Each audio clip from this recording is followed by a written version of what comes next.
Hello friends, welcome back to the new session. Models of atom को continue करते हुए आज हम अपना दूसरा मॉडल यानी रदरफोर्ड्स मॉडल ऑफ एटम को स्टडी करने जा रहे हैं। In the previous lecture we have discussed our first model that is Thomson's model of atom. After that we have studied the famous experiment of Rutherford called as alpha ray scattering experiment. हमने देखा जो Rutherford साहब ने इस experiment से results और conclusions conclude किए थे that were not explained by the Thomson's model of atom.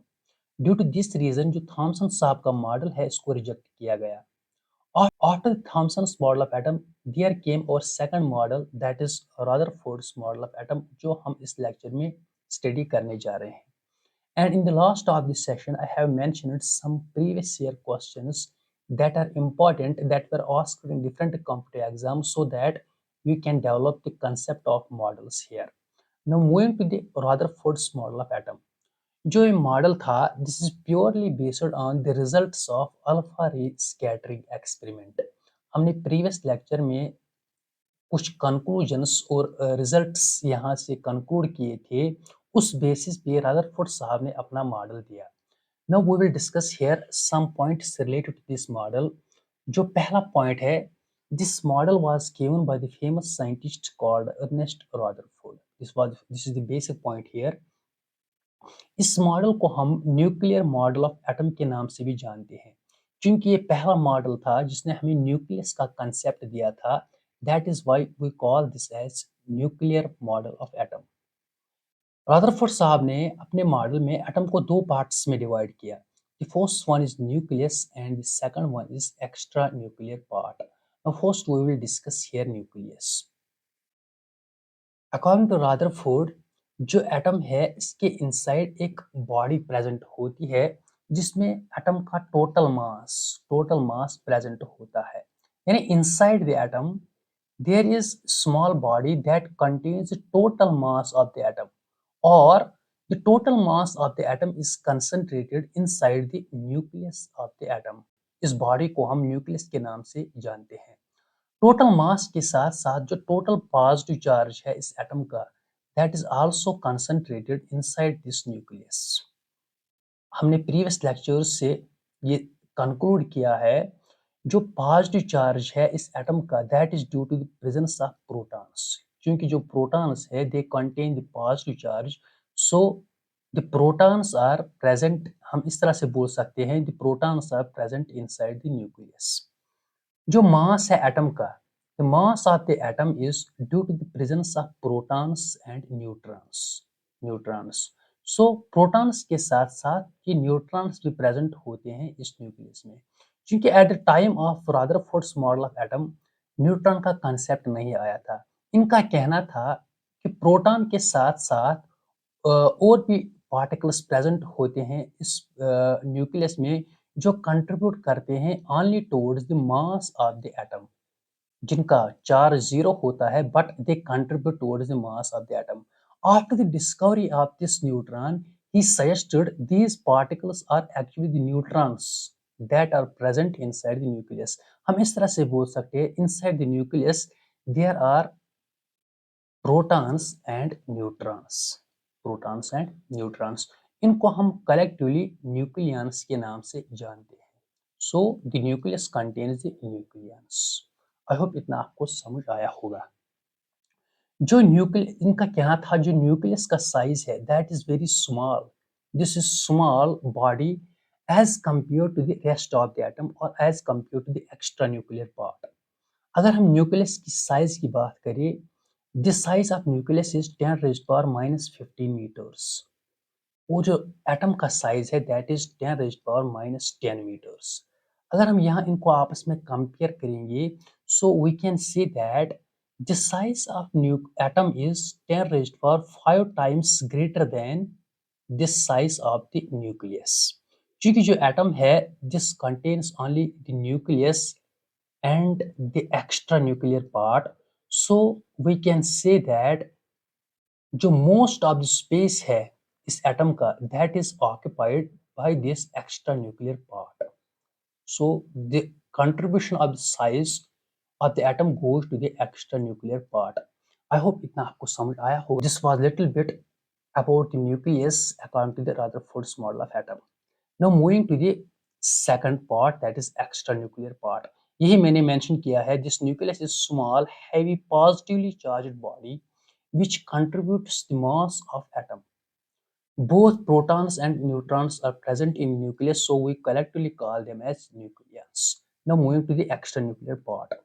इनका कहना था जो एटम है इसके इनसाइड में एक तो न्यूक्लियस है जो हमने ऑलरेडी डिस्कस किया. इस एक्स्ट्रा न्यूक्लियर पार्ट में एक्चुअली जो इलेक्ट्रॉन्स हैं they revolve around this nucleus. ये फॉर्म करते हैं the extra nuclear part of the atom. इस एक्स्ट्रा न्यूक्लियर पार्ट में इलेक्ट्रॉन्स रिवॉल्व करते हैं through circular orbits around this nucleus. इस जो रादरफोर्ड साहब है इसने अपने मॉडल को सोलर सिस्टम के साथ कंपेयर किया. अगर आप अपने सोलर सिस्टम पे फोकस करोगे, हमारे सोलर सिस्टम में जो प्लैनेट्स हैं they revolve around the sun through circular path और through orbits. Same is the case here. जो इलेक्ट्रॉन्स हैं these represent here the planets and जो न्यूक्लियस है this represent the sun here. This represent sun. That is why he compared his model towards the solar system. That is why इस model को हम planetary model के नाम से भी जानते हैं. We also call this as planetary model of atom. और इन इलेक्ट्रॉन्स को हम प्लैनेटरी इलेक्ट्रॉन्स भी बोलते हैं. Planetary electrons. Now moving to the last point here, the centrifugal force balances the nuclear attraction. उनका कहना है जो पॉजिटिव चार्ज है न्यूक्लियस का, the force of attraction between the positive charge of nucleus and the negative charge of electron is actually balanced by the centrifugal force. देखिए student, हमें थोड़ा centrifugal force discuss करना है. जब भी कोई बॉडी मोशन करता है through circular path, when a body moves through a circular path, there exists force from center towards the outside. इस तरह से force exert होता है इस body पे. We call this force as centrifugal force. Centrifugal force.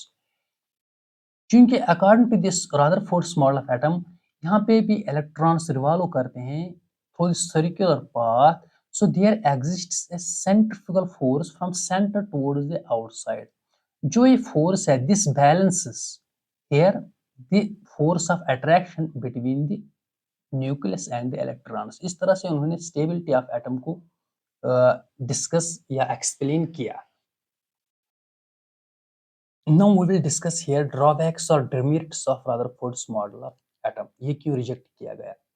जो Rutherford साहब का मॉडल है ये एक्सप्लेन नहीं कर पाया the stability of atom, how the atom is stable, क्योंकि this model was against the Maxwell's electromagnetic theory. अब हम इस थ्योरी को थोड़ा यहाँ पे डिस्कस करेंगे. According to Maxwell's electromagnetic theory, जब भी कोई charged particle accelerated motion show करता हो, it should lose energy in the form of electromagnetic radiations. यानी ये एनर्जी लूज करना चाहिए. Same is the case here. According to Rutherford's model, atom के अंदर एक न्यूक्लियस होता है. इस न्यूक्लियस के आसपास इलेक्ट्रॉन्स रिवॉल्व करते हैं थ्रू सर्कुलर ऑर्बिट्स. ये हमने ऑलरेडी अंडरस्टैंड किया. जो इलेक्ट्रॉन है दिस इज चार्ज्ड पार्टिकल और जो मोशन है यहाँ पे इस इलेक्ट्रॉन का दैट इज एक्सेलरेटेड. अगर हम वेलोसिटी यहाँ कांस्टेंट रख लेंगे, the magnitude of velocity is constant here, but जो डायरेक्शन है इस वेलोसिटी की दैट इज चेंजिंग. इस पॉइंट पे जो डायरेक्शन है that is towards the west. इस पॉइंट पे डायरेक्शन है टुवर्ड्स साउथ. यहाँ पे जो डायरेक्शन है that is towards the east. यहाँ पे डायरेक्शन है टुवर्ड्स द नॉर्थ. यानी through this circular path the motion of the electron is accelerated. According to Maxwell's electromagnetic theory, यहाँ पे इलेक्ट्रॉन चार्ज्ड पार्टिकल है और जो मोशन है that is accelerated. So it should lose. So this electron should lose energy in the form of electromagnetic radiations. और lose करते करते जो इलेक्ट्रॉन है it should fall into the nucleus. So the atom should collapse here, but the atom exists here. The atom is stable. This was not explained by this Rutherford's model. देखिए इस figure से आपको ये clear हो जाएगा। Suppose a electron है, this electron revolves through this orbit, through this orbit. ये charged particle है, it should lose energy, so it should come closer to the nucleus and ultimately it should fall into the nucleus spirally, spirally. और ये जो atom है ये collapse होना चाहिए, collapse होना चाहिए, डिस्ट्रॉय होना चाहिए। बट जो एटम है this is stable entity here, this is stable entity, that is why this Rutherford's model of atom was rejected. After this model there came another model, that is Bohr's model of atom, Bohr's model, जिसको हम next lecture में discuss करेंगे। Now I will discuss here some MCQs regarding these models. The first one is, which of the following atomic theory is also called as plum pudding model? Plum pudding model हमने previous lecture में discuss किया, that is Thomson's model of atom. इसको हम watermelon model के नाम से भी जानते हैं, watermelon model. Who is the inventor of atomic theory? यानी atomic theory किसने दिया? This was actually the John Dalton. In 1808 इसने अपना थ्योरी दिया था, that is called Dalton's atomic theory. Dalton's atomic theory. Now moving to the next question here. Alpha particles are twice the mass of beta particles, negatively charged, just like helium nucleus, thrice the mass of protons. देखिए student, जो ये alpha particle है, this is actually helium nucleus, He2 positive. Helium के पास, suppose ये helium है, this is nucleus of helium, it contains two protons and two neutrons. Outside this nucleus, there are two electrons that are revolving around this nucleus. जब हम इन दो electrons को remove करते हैं, the rest, the helium nucleus is called as alpha particle. इसको हम alpha particle के नाम से जानते हैं. So the correct option is just like the helium nucleus. Moving to the next question, arrange the following atomic models in the order of chronological order. यानी पहले कौन सा मॉडल आया था, इसके बाद कौन सा मॉडल आया था, इस ऑर्डर में हमें उनको अरेंज करना है। In 1808 there came Dalton's atomic theory. पहले आया Dalton's atomic theory. After that Thomson साहब का मॉडल आया था 1911 में। And the last one is Rutherford's model of atom. So 3, 2, 1. This is the chronological order of atomic models. Now moving to the next question. The atomic nucleus consists of which of the following pair? ये हमने अभी discuss किया। This nucleus contains actually protons and neutrons. Protons and neutrons. The correct option is protons and neutrons. Who coined the word atom? This is actually Democritus, से हमने introductory lecture में discuss किया। This was all about today's lecture. Thank you for watching.